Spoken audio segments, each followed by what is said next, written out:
Bonjour François, bonjour à tous. Le candidat à la prochaine présidentielle en République démocratique du Congo, l'opposant Moïse Katumbi, a été inculpé pour atteinte à la sûreté de l'État.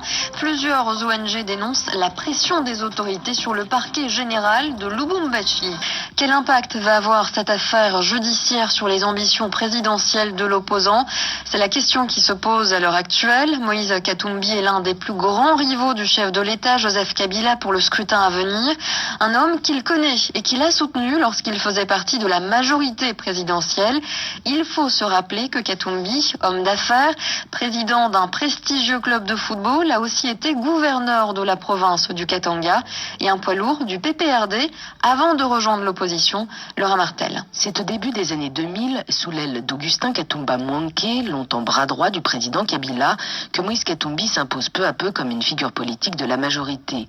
Originaire du Katanga, c'est pour le compte du PPRD, le parti au pouvoir, qu'il est élu député de sa province natale, puis gouverneur en 2007.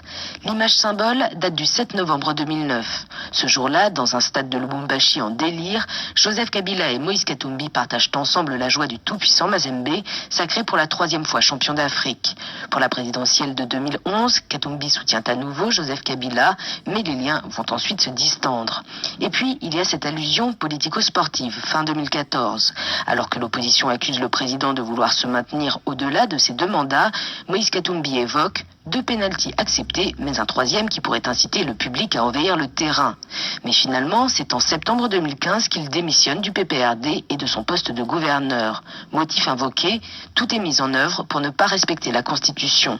Alors que la pression monte avec Kinshasa et que plusieurs plateformes de l'opposition l'appellent à se présenter à la présidentielle, Moïse Katumbi officialise finalement sa candidature le 4 mai dernier, quelques heures seulement après que le ministre de la Justice l'accuse publiquement d'avoir recruté des mercenaires.